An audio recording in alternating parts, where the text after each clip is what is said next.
जब जब पाप बढ़ता है, धर्म की हानि होती है, तब तब मैं आता हूँ, ये तो आप सब जानते हैं। किंतु कभी आपने ये सोचा है क्यों मैं इस धरा पे जीव बनकर ही अवतरित हुआ हूँ? क्यों मैं मनुष्य के रूप में आपके ही बीच में रहता हूँ? आज बताता हूँ, जो जैसा करता है उसे वैसा भरना पड़ता है। आप सभी को एक सच्ची कहानी से अवतरित कराते हैं। ऋषि कश्यप की कई पत्नियां थीं, जिनमें से 2 वनिता और कद्रू थी। ये दोनों ही बहनें थीं, जो एक दूसरे से ईर्ष्या रखती थी। दोनों के पुत्र नहीं थे, तो पति कश्यप ने दोनों को पुत्र के लिए एक वरदान दे दिया। वनिता ने 2 बलशाली पुत्र मांगे, जबकि कद्रू ने 1000 सर्प पुत्र रूप में मांगे, जो कि अंडे के रूप में जन्म लेने वाले थे। सर्प होने के कारण कद्रू के 1000 बेटे अंडे से उत्पन्न हुए और अपनी मां के कहे अनुसार काम करने लगे। दोनों बहनों में शर्त लग गई थी कि जिसके पुत्र बलशाली होंगे, हारने वाले को उसकी दास्तां स्वीकार करनी होगी। इधर सर्प ने जो जन्म ले लिया था, लेकिन वनिता के अंडों से अभी कोई पुत्र नहीं निकला था। इसी जल्दबाजी में वनिता ने एक अंडे को पकने से पहले ही फोड़ दिया। अंडे से अर्धविकसित बच्चा निकला, जिसका ऊपर का शरीर तो इंसानों जैसा था, लेकिन नीचे का शरीर अर्धपक्व था। इसका नाम अरुण था। अरुण ने अपनी मां से कहा कि पिता के कहने के बाद भी आपने धैर्य खो दिया और मेरे शरीर का विस्तार नहीं होने दिया।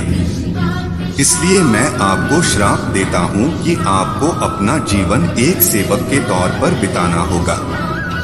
अगर दूसरे अंडे में से निकला उनका पुत्र उन्हें इस श्राप से मुक्त ना करवा सका, तो वह आजीवन दासी बनकर रहेंगी। भय से विंता ने दूसरा अंडा नहीं फोड़ा और पुत्र के शाप देने के कारण शर्त हार गई और अपनी छोटी बहन की दासी बनकर रहने लगी।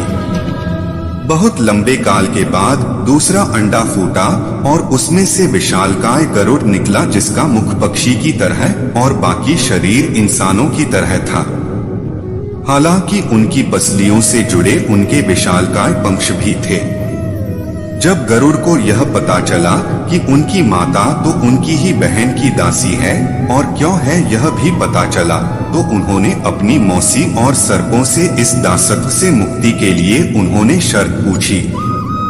सर्पों ने विंता की दास्तां की मुक्ति के लिए अमृत मंथन ने निकला अमृत मांग। अमृत लेने के लिए गरुड़ स्वर्ग लोक की तरफ तुरंत निकल पड़े। देवताओं ने अमृत की सुरक्षा के लिए 3 चरणों की सुरक्षा कर रखी थी। पहले चरण में आग की बड़े पर्दे बिछा रखे थे। दूसरे में घातक हथियारों की आपस में घर्षण करती दीवार थी और अंत में 2 विषैले सर्पों का पहरा।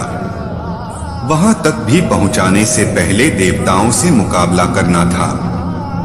गरुड़ सबसे भीड़ गए और देवताओं को बिखेर दिया। तब गरुड़ ने कई नदियों का जल मुख में ले पहले चरण की आग को बुझा दिया।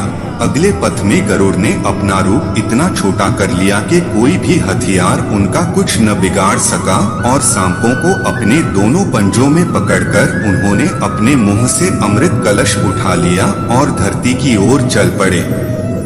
लेकिन तभी रास्ते में भगवान विष्णु प्रकट हुए और गरुड़ के मुंह में अमृत कलश होने के बाद भी उसके प्रति मन में लालच न होने से खुश होकर गरुड़ को वरदान दिया कि वो आजीवन अमर हो जाएंगे। तब गरुड़ ने भी भगवान को एक वरदान मांगने के लिए बोला, तो भगवान ने उन्हें अपनी सवारी बनने का वरदान मांगा। इंद्र ने भी गरुड़ को वरदान दिया कि वो सांपों को भोजन रूप में खा सकेगा। इस पर गरुड़ ने भी अमृत सकुशल वापसी का वादा किया। अंत में गरुड़ ने सर्पों को अमृत सौंप दिया और भूमि पर रखकर कहा कि यह रहा अमृत कलश।